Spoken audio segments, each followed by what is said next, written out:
Desde já quero saudar a todos os irmãos que nos acompanham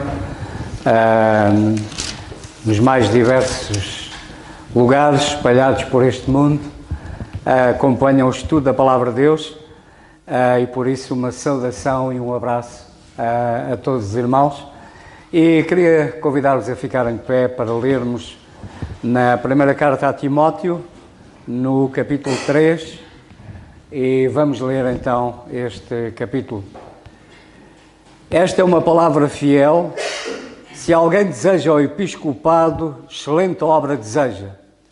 Convém, pois, que o bispo seja repreensível, marido de uma mulher, vigilante, sóbrio, honesto, hospitaleiro, apto para ensinar, não dado ao vinho, não espancador, não cobiçoso de torpe ganância, mas moderado, não contencioso, não avarento, que governe bem a sua própria casa, tendo seus filhos em sujeição com toda a modéstia. Porque se alguém não sabe governar a sua própria casa, terá cuidado a Igreja de Deus, não neófito, para que, se ensoberbecendo, não caia na condenação do diabo. Convém também que tenha bom testemunho os que estão de fora, para que não caia em afronta e no laço do diabo. Da mesma sorte, os diáconos sejam honestos, não de língua dobre, não dados a muito vinho, não cobiçosos de torpe ganância, guardando o mistério da fé em uma pura consciência. E também estes sejam primeiro provados, depois sirvam se forem irrepreensíveis.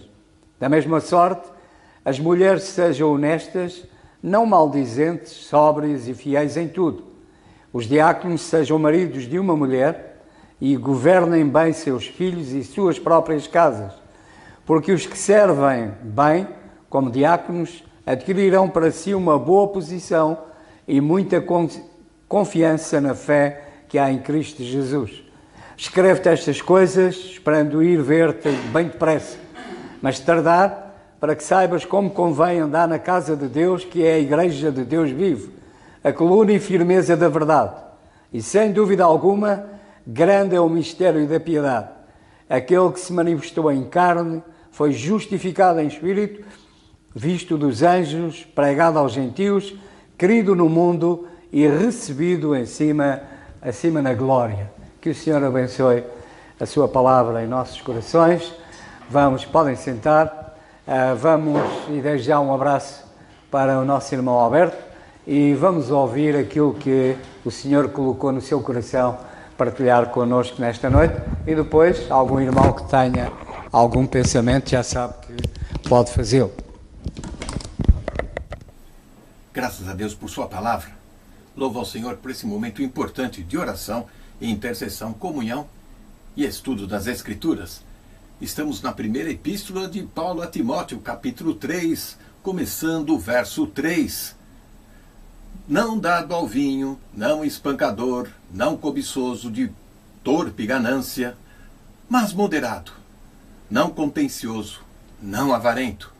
São características do bispo, do ancião, do presbítero, os deveres dos líderes, do supervisor da igreja. Para entendermos estes versos, o 2, o 3 e a sequência, nós temos uma palavra que parece que é o centro que liga a todas as outras virtudes. Por exemplo, no verso 2, nós vamos encontrar no final do verso 2 o apto a ensinar. Quem é apto para ensinar? Bom, ele não requer apenas que tenha conhecimento técnico da matéria, do assunto, mas ele precisa ser irrepreensível, ele precisa ter uma casa bem ordenada, marido de uma única esposa, vigilante, ele precisa ser sóbrio, honesto e hospitaleiro. Já vimos o caso de Áquila e Priscila, em Atos capítulo 18. Portanto, uma pessoa, para ser apta a ensinar, ela tem que ser o quê? Ela tem que ter autoridade, ela tem que ter respeito, ela tem que ganhar a confiança do seu aluno, do seu discípulo. E para isso ela precisa ser uma pessoa irrepreensível, vigilante, moderada, honesta. Assim também, quando entramos no verso 3, nós vamos encontrar a palavra-chave. não dado ao vinho, ou não sendo seduzido ao vinho, não preso à bebida. E aqui nós vamos encontrar os desdobramentos desta virtude, que vai ser de não ser espancador, não cobiçoso, de torpe ganância, e assim caminhamos. Vamos tirar como exemplo o livro de sabedoria do Antigo Testamento, o livro de Provérbios. E olha que Provérbios fala muito e mostra exatamente a moda que estamos seguindo em nosso século, em nosso tempo. Muitos pecados que o livro de Provérbios condena, alerta, avisa sobre a desgraça que virá quem os seguirem. Veja Provérbios no capítulo 20, no verso 1. Diz assim: o vinho é escarnecedor, bebida forte, alvoroçadora, e todo aquele que neles errar nunca será sábio. Veja que esta bebida, ela tem garrafas bonitas, cores atraentes, aroma, perfume agradável, mas não consegue saciar a sede que tanto de perto nos persegue e nos deixa cada vez mais sedentos. A bebida, ela é escarnecedora.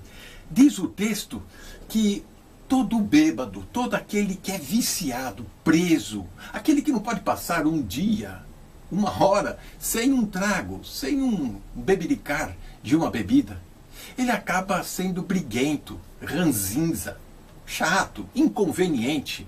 E daí chega ao texto de ser um espancador, como diz aqui o verso 3. Um intimidador, violento. É isso que a bebida vai lhe dar. A princípio parece que ela vai dar uma sensação de força, vai ser agradável, um certo alívio dos problemas. Vai te dar uma tranquilidade. E aquele que é fracote, aquele que está fragilizado, ele mergulha no encanto da bebida, que pode trazer alívio nos primeiros instantes, mas depois a amargura fica maior ainda. Esta pessoa se torna tão sábia de si, tão inteligente, tão intelectual, que briga por qualquer coisa. Isso é o que leva à bebida. Provérbios, no capítulo 21, no verso 17, ela pode levar à pobreza. Por isso aqui o texto fala da pessoa não ser avarenta, gananciosa, de torpe ganância.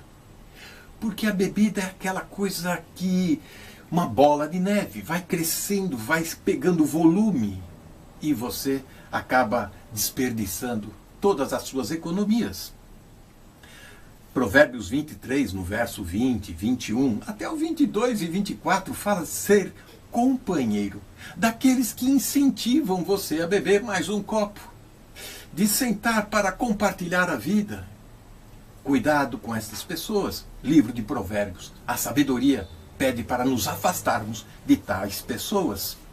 Provérbios, no capítulo 23, no verso 29 até o 35, vai falar muita coisa sobre este assunto. E olha que ela fala sobre a bebida forte, que tira todo o juízo da pessoa, levando ao delírio, à tristeza, à discórdia. Leva também a ferimentos. Fala de olho roxo, olho vermelho, porque a pessoa acaba saindo na briga e sem nenhum equilíbrio. Sabe que não vale a pena você ter instrução ou ouvir conselhos, mas você precisa voltar-se às costas de determinados vícios para não cair nessa trama. Observe também que o relacionamento com a embriaguez, as duas coisas não andam juntas. Ou seja, a imoralidade e a embriaguez caminham de mãos dadas, uma levando a outra à bancarrota, ao fundo do poço, literalmente. Talvez você vai perguntar, mas o Novo Testamento não fala sobre isto? Mesmo o apóstolo Paulo, ele continua no assunto em Romanos capítulo 13, verso 13. Ele diz lá: andamos honestamente como de dia, não em glutanarias, não em bebedeiras, não em desonestidade, não em dissoluções, nem em contendas e inveja. Diz o apóstolo Paulo, quase que repetindo o verso 3 aqui de 1 Timóteo, capítulo 3. O que ele quer nos ensinar é exatamente aquilo que ele diz também em Gálatas, capítulo 5, verso 21, que a embriaguez, a bebedeira, é fruto, é obra da carne. E a carne, ela vai lutar contra a nossa própria alma e nos levando a um conflito de identidade. Alguém vai sempre querer se justificar e se desculpar dizendo que o apóstolo Paulo, nesta mesma carta, em 1 Timóteo, lá no capítulo 5, no verso 23, diz que ela é uma bebida medicinal. Portanto, não podemos exagerar. É isso que o apóstolo diz. E outra coisa, aquilo que antigamente servia como regra, não pode agora servir como conduta nos dias de hoje. São desculpas que não se justificam. Há um provérbio popular que diz exatamente isso. O homem que dá um trago não faz mal. Depois o trago vai dar um outro trago. E por fim, o trago vai dar um trago no homem. Percebeu? Que o Senhor tenha misericórdia e nos ajude a livrar de certos vícios que nos levam a coisas piores, cada vez mais lá para o fundo. Portanto, ser sóbrio, equilibrado, percebendo o perigo que está à nossa volta. O Senhor nos abençoe. Amém.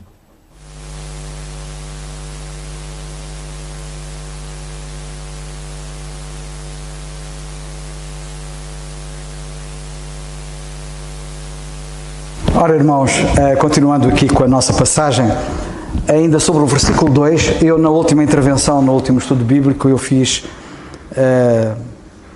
uma referência à hospitalidade. E aqui diz a palavra de Deus que aquele que tem esta responsabilidade de ser bispo, como ele diz aqui na passagem, ou ancião, ou presbítero, ele deve ser hospitaleiro.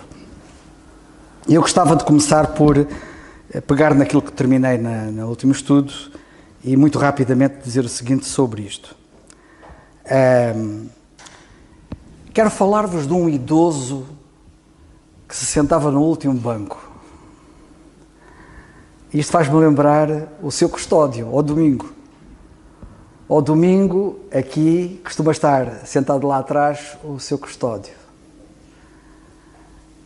E este idoso que eu vos quero falar, que era viúvo, como o senhor custódio também é viúvo, disse que se sentava no último banco para não ser notado, que é compreensível. E houve um casal lá na igreja que reparou neste senhor viúvo, sozinho, sentado lá atrás, e no fim convidou este homem para almoçar, este casal. E tornaram-se amigos dele. Mais tarde, sabem o que é que este homem disse? A vossa bondade salvou-me a vida. Eu não tinha ninguém.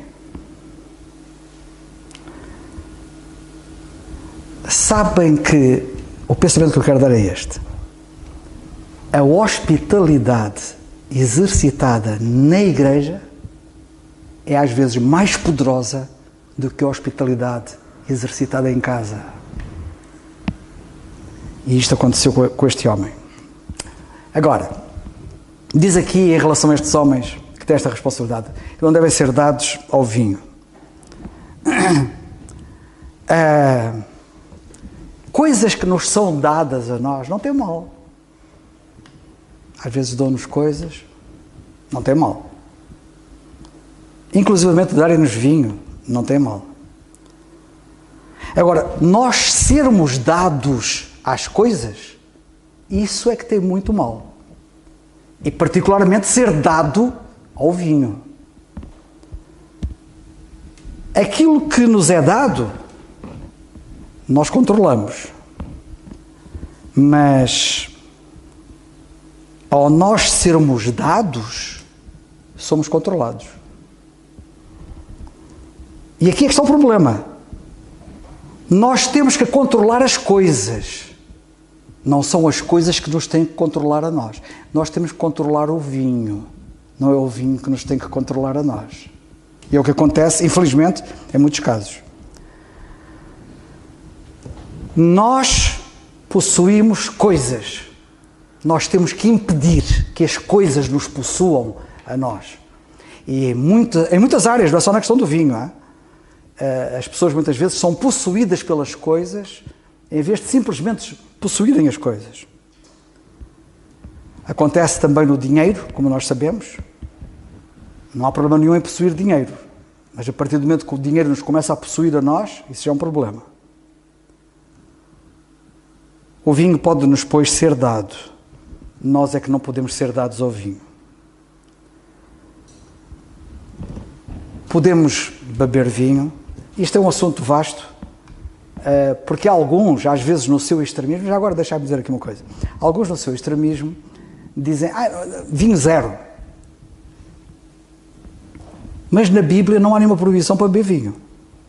Os alertas da Bíblia é cuidado com o vinho, como nós já ouvimos o nosso irmão Alberto estar a explicar. Até porque o Senhor Jesus Cristo bebeu vinho. Na ceia que ele instituiu, por exemplo, e nas bodas de Caná, ele transformou a água em vinho. Se aquilo fosse assim uma coisa tão coisa, ele não fazia isso. E os crentes na ceia do Senhor participam do cálice, que é vinho. Isto levar-nos a uma grande conversa em si, não vou entrar por aí, mas o que eu quero chamar a vossa atenção é que o vinho é possível beber. Tem que haver cuidado como é que se bebe. E particularmente os que têm a responsabilidade na igreja, que é o caso dos bispos que ele está aqui a revelar, e no livro de Provérbios, naquele livro de tanta sabedoria que Salomão escreve, e ele diz que os reis têm que ter cuidado. Porquê? Porque os reis governam uma nação. E quem governa uma nação tem que estar lúcido. Não pode estar ébrio. Toma decisões importantes e vai tomá-las como? Alterado pelo álcool? Na igreja é a mesma coisa. Quem governa a igreja tem que estar sóbrio. E daí ele dizer cuidado, muito cuidado.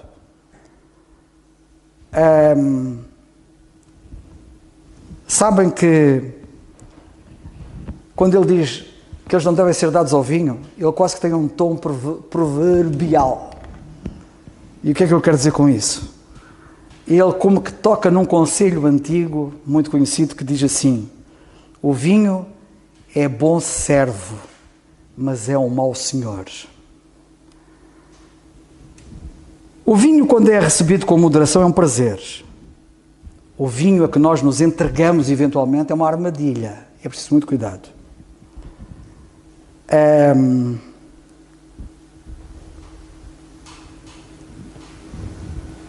Sabem que há uma passagem paralela que complementa esta, que é muito importante, e que já na semana passada, no estudo bíblico anterior, foi referida, que diz: não vos embriagueis com o vinho em que há contenda, mas enchei-vos do Espírito, em Efésios 5,18. E este texto, nós não temos uma mera proibição, quando ele diz, não vos embriagueis com vinho.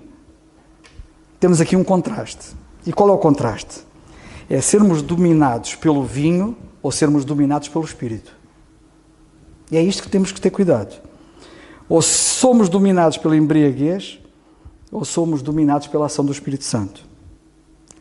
Ou seja, a questão que está aqui em causa não é meramente o vinho. Sabe o que é que está aqui em causa?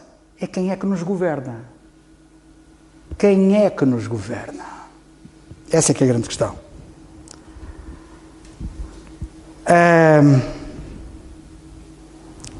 Para terminar, vou apenas dizer só mais uma coisa. Sabem que os entendidos na língua grega, nesta passagem que diz não dados ao vinho, esta palavra, a palavra que aparece lá no grego é uma palavra que, pronunciada na língua portuguesa, seria qualquer coisa como paroinos, que é para oinos. Oinos é que deu vinho. E para oinos significa ao lado do vinho. Ou seja, significa permanecer continuamente junto ao vinho. E é o que o apóstolo está aqui a dizer, vocês não estejam sempre com a garrafa na mesa. Estar sempre junto ao vinho. Alguém que permanece perto, continuamente ao lado, ou na presença do vinho. A imagem, segundo os entendidos na língua grega, dizem que mostra um homem que tem sempre uma garrafa ou um odre em cima da mesa. Sempre. O que indica que não está a beber ocasionalmente, está viciado. E o apóstolo diz, cuidado, isso não pode ser.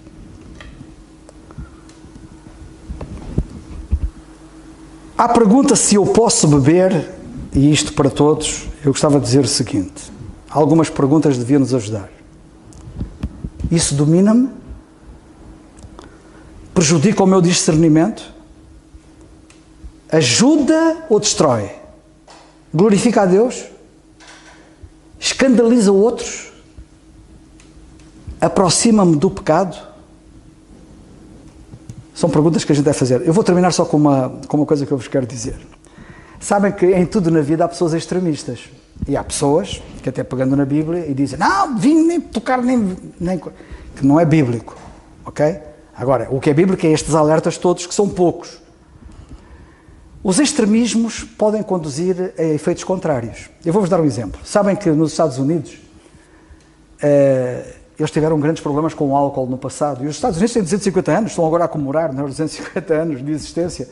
E eles no passado tiveram muitos problemas com o álcool, com o alcoolismo lá. De tal maneira que eles criaram a chamada lei seca. Era proibido beber. E vou-vos dar uma ideia. Eu sou militar, na Marinha Portuguesa, como vocês sabem, ou era, já estou reformado, e nos navios americanos era proibido o álcool. Vocês, se entrassem num navio americano e quisessem beber uma cerveja ou um whisky ou outra coisa qualquer, não podiam, não há. Pura e simplesmente não há. Só há refrigerantes e águas e coisas do género. Enquanto que nos navios portugueses há vinho, há cerveja, há tudo e mais alguma coisa, ok? Agora, vocês tomem atenção ao seguinte. Sempre que os navios americanos atracavam aqui em Lisboa, no Porto de Lisboa, a Polícia Naval era sempre destacada para vigiar e para controlar e para acompanhar, etc. Sabe o que acontecia? Sempre pancadaria ali no Cais de Sodré, era uma coisa impressionante, com os americanos. Porquê? Porque eles, como não podiam beber vinho a bordo, quando chegavam à terra, aquilo era de caixão à cova. Então apanhavam cada bebedeira e depois só que criava distúrbios e não sei o quê. Enquanto que os portugueses, onde não impera a lei seca, e eles não são proibidos de beber, bebem, evidentemente que às vezes há excessos, também temos às vezes alguns problemas, mas não é geral. O que acontece? Os portugueses, quando chegam à terra, não fazem aquelas cenas tristes, porque aquilo não lhes é vedado a bordo, eles bebem já naturalmente, e quando chegam à terra, não vão ali com aquela sofreguidão para beber como os outros fazem. Que Deus nos ajude e que acima de tudo o glorifiquemos, é só.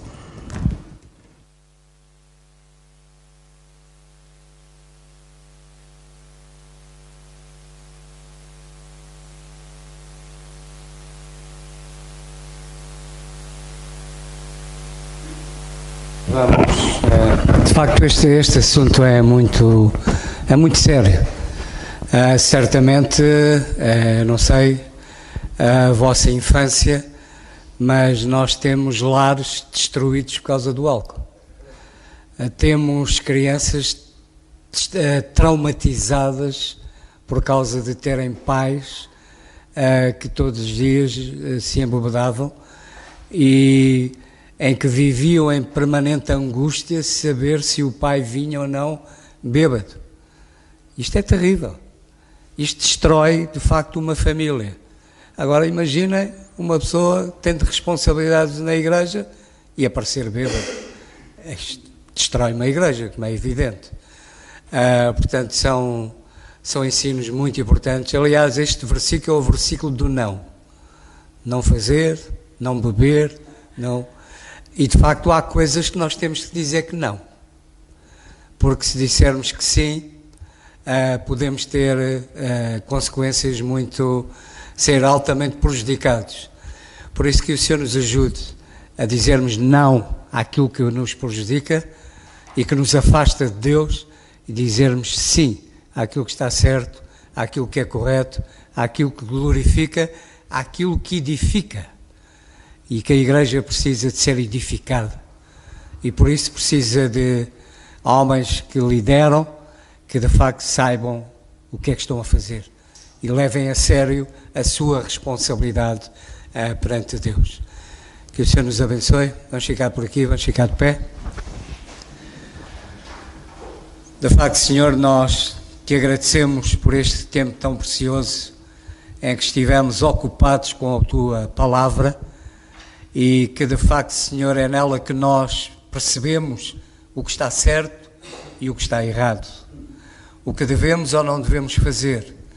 Por isso, Senhor, que continues a falar aos nossos corações e que realmente, Senhor, nós sempre tomemos esta atitude e de nunca fazermos nada que vá contra a tua vontade e que nos afasta de ti, Senhor. Obrigado por cada um que aqui está e que tu nos abençoes com a tua presença e continues connosco nesta noite, nos leves agora até aos nossos lares, nos dês uma noite de paz, de descanso e, se for da tua vontade, que amanhã vivamos para a tua glória, Senhor, para te agradar, para fazer a tua vontade. O pedimos no nome e para a glória do Senhor Jesus. Amém. O culto está terminado, irmãos.